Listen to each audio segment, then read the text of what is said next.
Hi everyone, welcome back to another video. Today I'm going to be showing you all the books that I hope to get to in March. I'm not going to lie to you, I did really bad with my February TBR. That is only because I was in, I don't want to say reading slump, but I was feeling quite slumpy during February. Not with just my reading, to be honest, with pretty much a lot of things. That is why I didn't get anything read off of my TBR. Lucky enough I did get some books read, but that was only like majority of the end of the month. I didn't read many books in February, but that is okay. Hopefully, fingers crossed, March will be a better month, and this TBR might be a little bit ambitious considering I am feeling motivated while I was choosing all these books. I've also tried to put some on there that I have already put on my TBR, but then I have also tried to avoid repeat, just for myself as well, just because obviously I don't want to like keep putting the same thing on and like not reading them.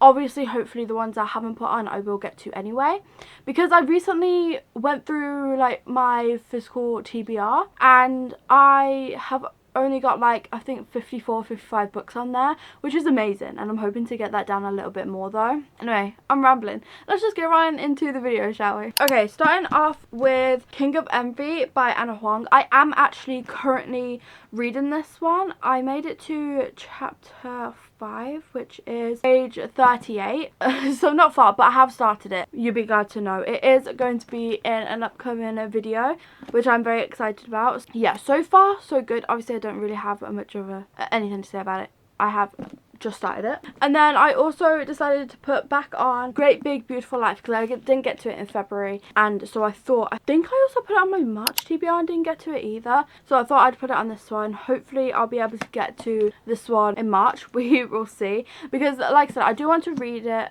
but the thing is realistically I'd want to wait until summer, but I know if I purposely wait until summer I probably won't read it.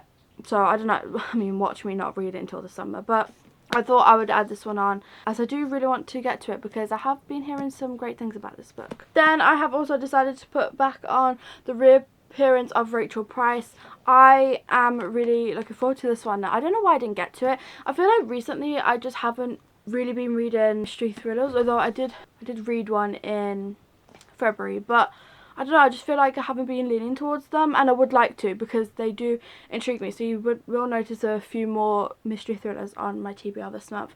But this is one that I'm really looking forward to, just because I know that with Holly Jackson, they always write amazing thrillers, ones that you can like read in one sitting, at least for me. I just love a good Holly Jackson thriller, so I'm really excited for this one.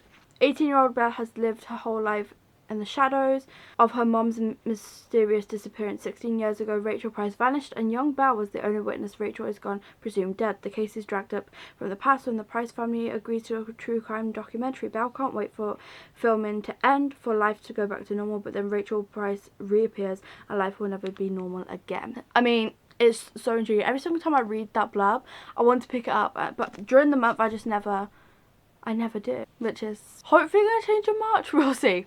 And then another one I added onto last month's was Problematic Summer Romance. I'm just quickly going through the ones that I added onto my last month's TBR as well. Yeah, didn't get to this one, but I do really want to. Hopefully March will be the month. We will see. Again, with this one, same as Emily Henry's book, I know that if I try and wait until summer, it's not going to happen. Like, I won't read it in summer. I do really want to read it now. And then this is probably going to be annoying, but Deep End is also on the TBR again. Now, I did start it in February and I'm 20% in. It's a start, but it just wasn't, I wasn't feeling like hooked to it, and I didn't want to like read it at a time that it just didn't feel right and rate it low because of that. So I was like, I'm gonna put it on pause and like come back to it when I'm not feeling so slumpy. So hopefully in March I can actually finish it. I have been doing like a fun challenge, should we say, and I feel like it is kind of getting me out of like a bit of a slump with my reading, which is great. So hopefully I can finish this. I'm currently filming this on the 28th of February and hopefully you'll be seeing this tomorrow, but I am hoping to maybe finish this today or tomorrow, so we'll see. And then obviously following along with Ali Hazelwood, I have also decided to put May on the TBR because I do really want to get to this one because I really enjoyed Bride, and I know that I feel like I'm just really going to enjoy this one. This one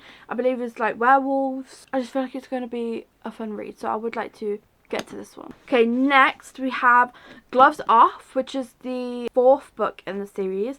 This is about a grumpy enforcer in the NHL. I think it's like a Grumpy Sunshine type thing. I don't know, I'm really excited to get to this one. But then also, so my sister brought me this one, but yesterday she also got me Wildcard by Stephanie Archer, obviously. This is the last book in the series. It recently came out. This one is Single Dad. We all know I love a good single dad romance. I'm really excited for this one as well. Don't know too much about it. Gonna kind of go into it blind, but I am hoping to finish the series in March. Along with that, we also have Fall With Me and Breathe With Me, and I also would like to finish the series for these. Now, I'm a little bit nervous for these ones just because I do enjoy the other books in the series. I did enjoy them, but I did feel like they dragged quite a little bit, and that's what I'm nervous about with these ones. I'm not actually too sure what this is about. It was supposed to be a one-night stand, but what if they can't leave it in the past? Oh, okay. And then we have Breathe With Me. He would do anything for her, but will their love survive the greatest test of all? I don't know. I'm excited for both of them, but like I said, I am a little bit worried because I have noticed with this series sometimes they can repeat or feel like they are starting to drag on a little bit, and that's why I'm a little bit nervous. But like I said, I did enjoy the rest of the series, so I don't know.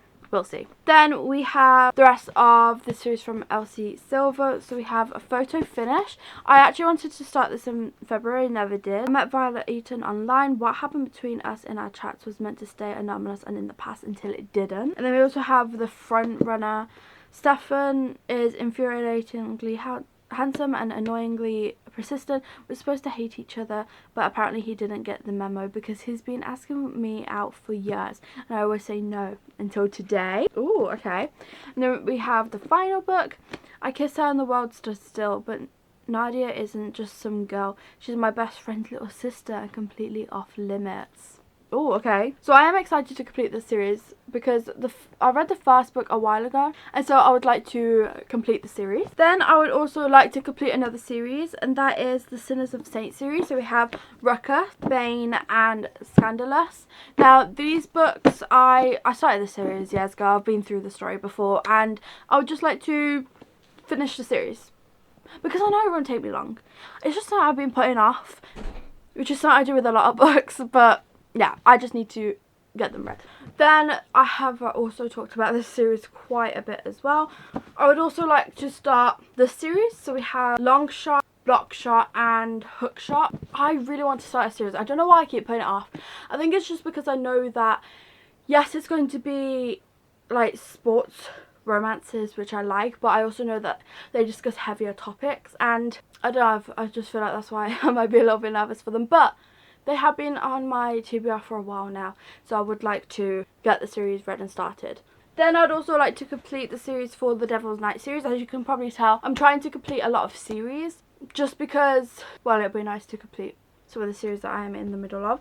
So we have Kill Switch, which I'm really excited to read. Then we also have Nightfall, and then we have the 2 novellas, Conclave and Fire Night. And finally we have some mystery thrillers. There's not as many as I thought there was going to be on this TBR, but that is fine because there's still some on there. And you might notice a little pattern because all the thrillers that I really have is from the same author, because I have read most of them. I do have a few that I haven't read, but I would like to get all of these read because they all sound so good. First one is The Turn of the Key. This one I've been hearing quite a few things about, and it has always sounded like interesting to me.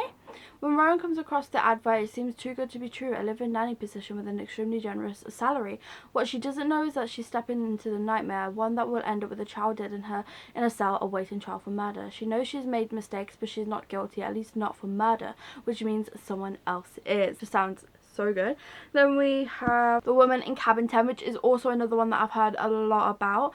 This was meant to be the perfect trip, the Northern Lights, a luxury press launch on a bouquet cruise ship, a chance for travel journalist Lo to recover from a traumatic break-in, except things don't go as planned. I also have In a Dark, Dark Wood. I haven't really heard much about this one. Nora hasn't seen Claire for 10 years, not since the day Nora walked out of her old life and never looked back, until out of the blue an invitation to Claire's hen party arrives. A weekend in a remote cottage, the perfect opportunity for Nora to reconnect to her best friend, to put the past behind her, but something goes wrong, very wrong, and the secrets lie unravel in the dark, dark wood. The past will finally catch up with Nora. Then we also have The Lying Game. The text messages arrive in the small hours of the morning. I need you. Isa drops everything, takes her baby daughter and heads straight to Sultan. She spends the most significant days of her life at boarding school on the marshes there, days which still cast their shadows over her. Isa and her 3 best friends used to play The Lying Game, competing to convince people outrageous stories. Now, after 17 years of hiding the truth, something terrible has been found on the beach.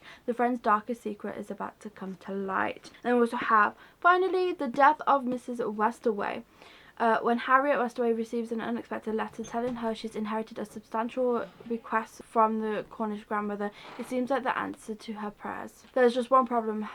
Hale's great-grandparents died more than 20 years ago. Hal desperately needs to the cash and makes a choice that will change her life forever. So those are all the books that are on my March TBR. I'm excited because I feel like there's a wide range, but thank you all so much for watching. Please remember to like and subscribe and leave this emoji if you're watching to the end, and hope to see you in my next one. Bye.